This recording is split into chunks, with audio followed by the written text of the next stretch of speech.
no one buys a crossover based solely on how quick it is. But if it's quicker than its competitors and has one of the most spacious cabins in its class, there's reason to be impressed. Last year, we tested a 2016 Subaru Forester with a naturally aspirated 2.5-liter engine delivering 170 horsepower. It ran from 0 to 60 mph in 8.7 seconds, or on the slower side of the competition. Equipped with a 2.0-liter turbocharged engine making 250 horsepower, our 2017 Forester tester did the deed in just 6.8 seconds.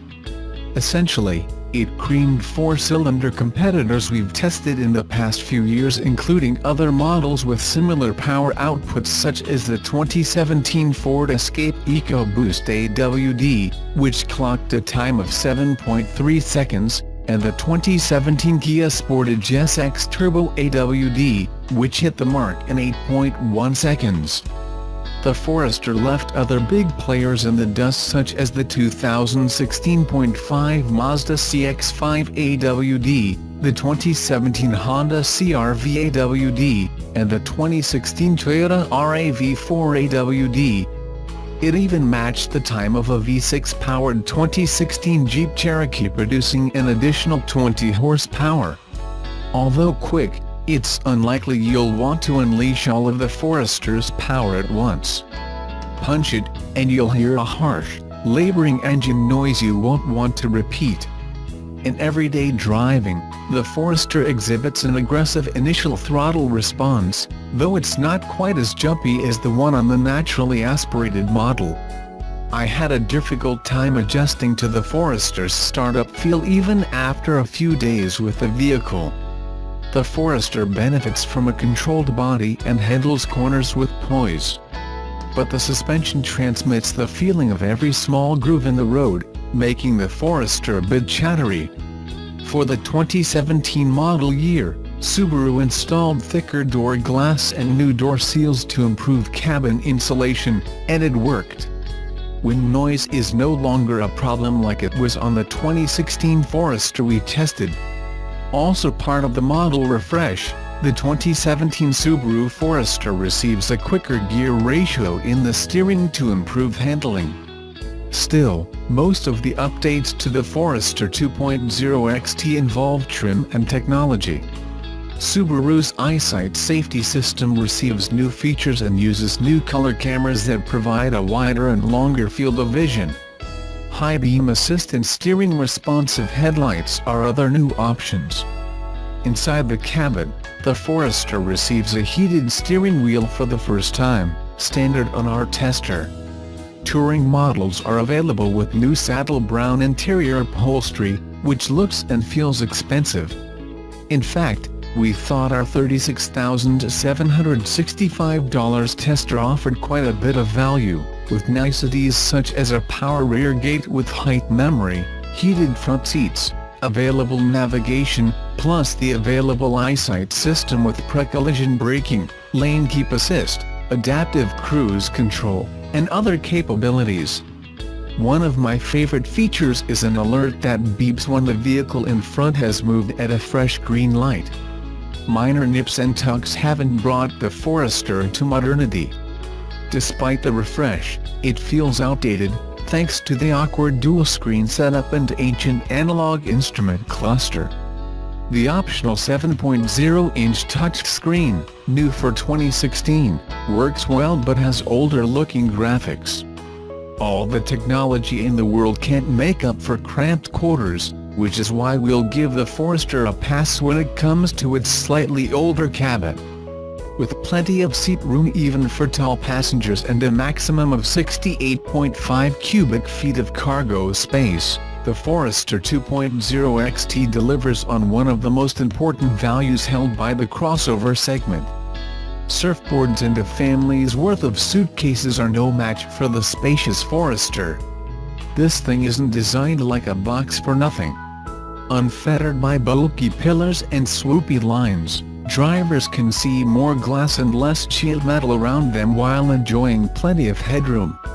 The Forester boasts a high ride height and low belt line, providing drivers with a commanding view of the road. Although the Forester won our 2014 SUV of the Year award, its competition has advanced just as far, and in terms of design and technology, even more quickly. Just think of rivals that offer Apple CarPlay, a head-up display, and larger touchscreens with crisp graphics. Luckily, the faithful Forester remains quick and all-around functional, qualities many of its rivals still haven't mastered. As far as crossovers go, the Subaru Forester is some kind of an enigma. Besides a few new safety features here and there, the damn thing has been pretty much unchanged for the last 4 years, and while its engine is relatively new, it feels like the same boxer motor Subaru has used since, like, fire was invented. Yet Forester sales have somehow increased. In 2016. Last year alone, Subaru moved nearly 200,000 of them in North America, part of the steady sales rise that's been going on for years. Yes, the Forester is kind of old, but people keep buying them. More and more people keep buying them, in fact. What the hell is going on here? Is there some sort of Jeep-like 4x4 cult following with the Forester that I'm not aware of? What is it? Introduced to our market in 1997, the Subaru Forester was among the first wave of car-based Japanese crossovers, along with the Honda CR-V and Toyota RAV4. Originally built on the Impreza platform, the first-generation Forester was marketed as a more rugged alternative to the existing all-wheel drive wagon Subaru was selling at the time, notably the Legacy and Impreza Outback. Fast forward to today and the classic Forester hot sauce recipe remains almost unmolested.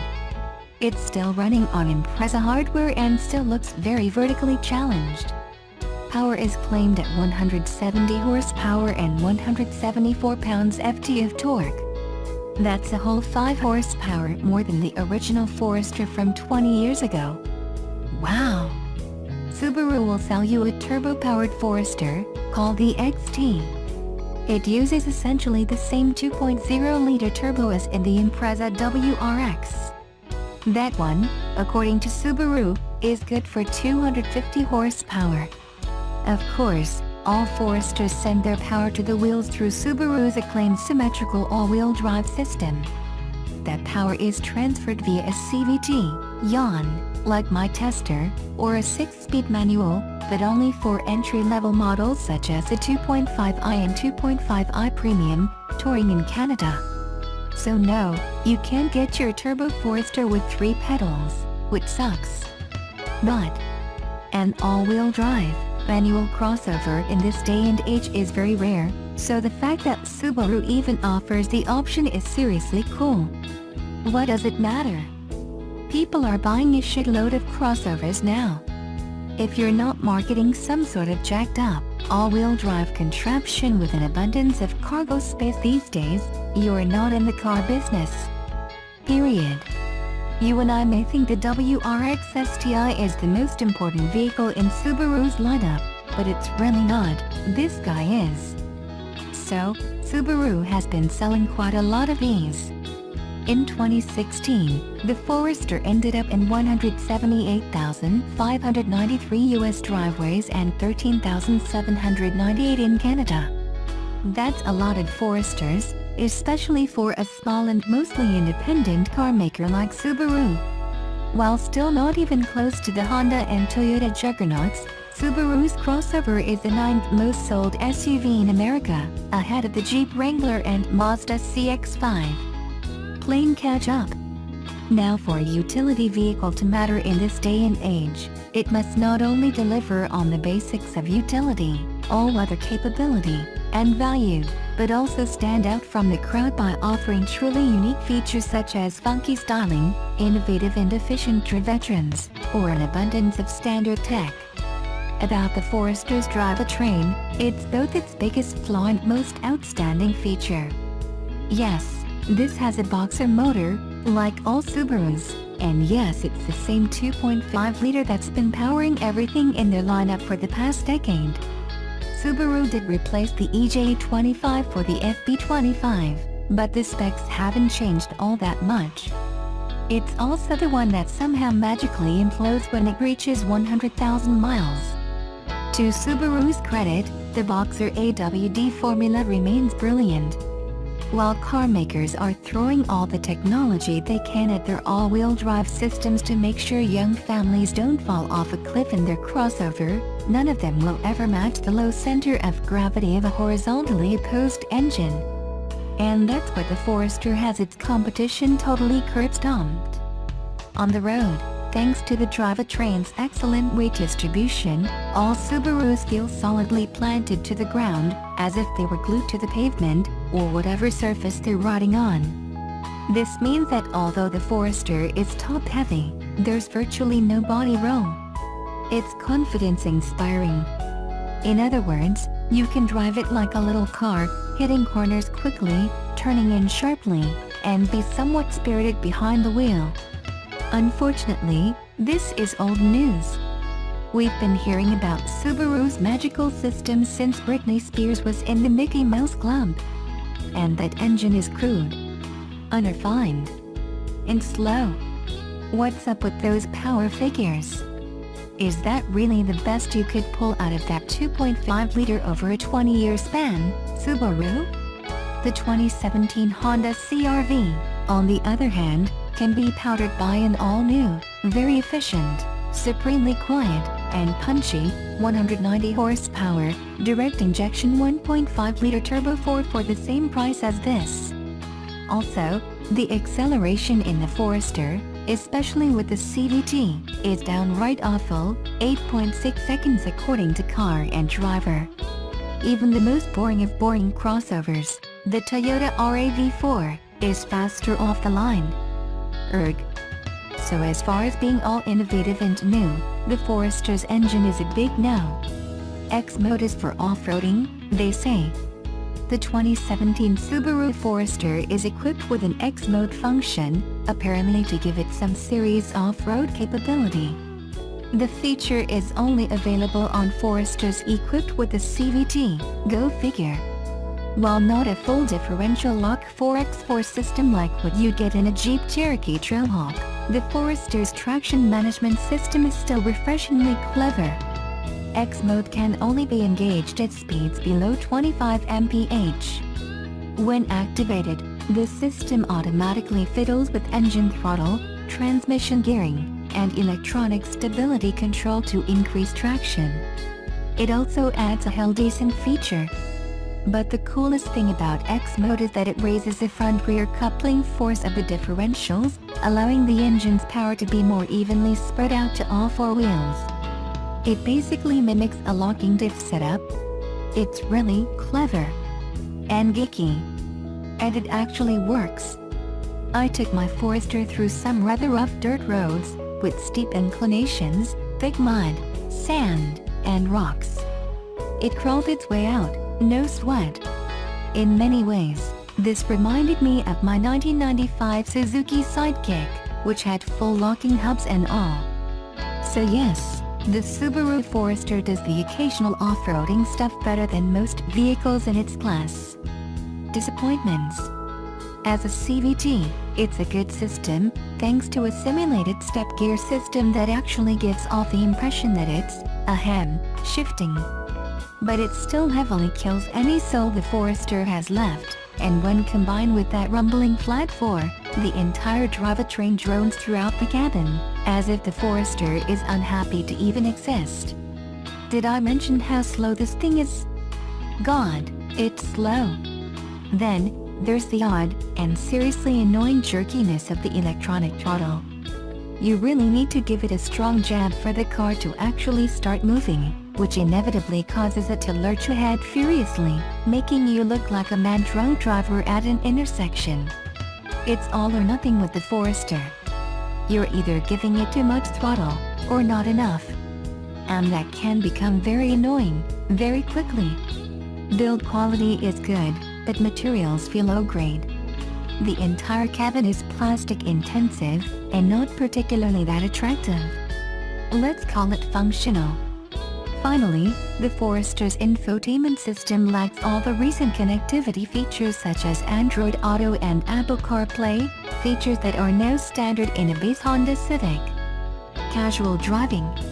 As a daily driver, this thing is great, but not necessarily better than the competition. Thanks to the Forester's high roofline and blocky proportions, you sit upright in it, like a mini Land Rover. And that's cool. Also, there's a lot of glass in the cabin. The windows are high and wide, and the entire cowl is rather low, so it's really easy to see out of the Forester.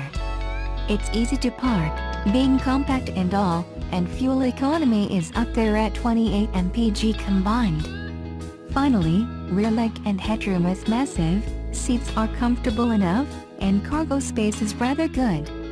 Once all rear seats are folded flat, the Forester will engulf 74.7 cubic feet of your stuff, slotting right between the RAV4 and the all-time king, the Honda CR-V. So yeah, the Forester does the practical hauling stuff rather well. Aggressive driving. It doesn't do that all too well. As mentioned above, the CVT and the lethargic engine really take away any sort of fun from the Forester. Granted, there's a turbo version available, but it doesn't come standard, unlike the competition which comes with more power out of the box.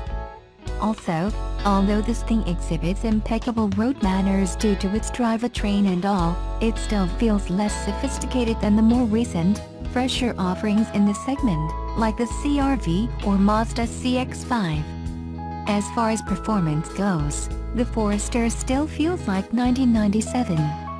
If you were to buy your Forester with a manual, you would have some sort of fun with it, but then, you still wouldn't be able to disengage stability control. I didn't get to drive the Forester in that massive blizzard that hit the East Coast, but as I'm riding this, I'm in a cross-strike with a stick. What I can tell you is that Subaru's system in its crossovers will allow you to disengage traction control, but as soon as the vehicle starts to slide, which is presumably what you'll want to do in your subby during a blizzard, that stability control system continuously interferes to ruin the party. So no, you can't tune your Forester in the snow. Even with a manual. Somehow I feel like my photographer and I, as your resident Canadian reviewers, let you down in this regard. I am sorry. Who is it for? Luckily for Subaru, the Forester appeals to a broad range of consumers. On one end of the spectrum, there's the common folk who look for an affordable, safe, and practical family hauler. Young families will appreciate the Forester's interior and cargo space as well as its competitive fuel economy. Then there's the outdoorsy active type, who will most likely bring their Forester into uncharted territory in search of that perfect mountain bike drop, ski slope, hiking trail, or river rapids. They'll undoubtedly appreciate the Forester's light-duty off-road capabilities and practicality. Value. Pricing for a 2017 Subaru Forester kicks off at $22,595 for a base 2.5i with a stick. My tester was a Canadian spec 2.5i touring with a technology package. It's the equivalent of the 2.5i Limited in the US, including Subaru's EyeSight bundle of semi-autonomous tech. It sells for $29,195. That's actually pretty cheap. The turbocharged 2.0 XT model sells for roughly the same price, $29,295, but doesn't come standard with EyeSight. It's the Forester 2.5i Touring that tops the lineup at $31,295. So, let's wrap this up. A base Forester, with a manual, undercuts the Honda CR-V, Toyota RAV4, Mazda CX-5 and Hyundai Tucson. This a great value. Verdict. Is the Subaru Forester a good utility vehicle? You bet it is. That classic Subaru secure feeling on the road and the fact that it's a blast to daily, the option to buy one with a manual, and the fact that it'll crawl its way out of pretty much anything the average urban human will ever encounter, makes it a lovable little wagon thing. But it's far from stellar. The Forester has many flaws. Its drivetrain is dated, the entire thing doesn't feel particularly innovative, its power figures are rather low for the segment, and it simply has trouble keeping up with the latest crop of cool, modern, and high-tech crossovers available out there. Also, Subaru doesn't have a very good reliability track record, at least not long-term. Finally, that CVT and intrusive stability control system take away the endearing traits that have made this little box on wheels an enthusiast-friendly option in the past. But cheap always sells, and Subaru knows this. As good as this little Forester tries to be, the reality is that there are much better crossovers out there. That doesn't seem to stop anyone from buying them, though.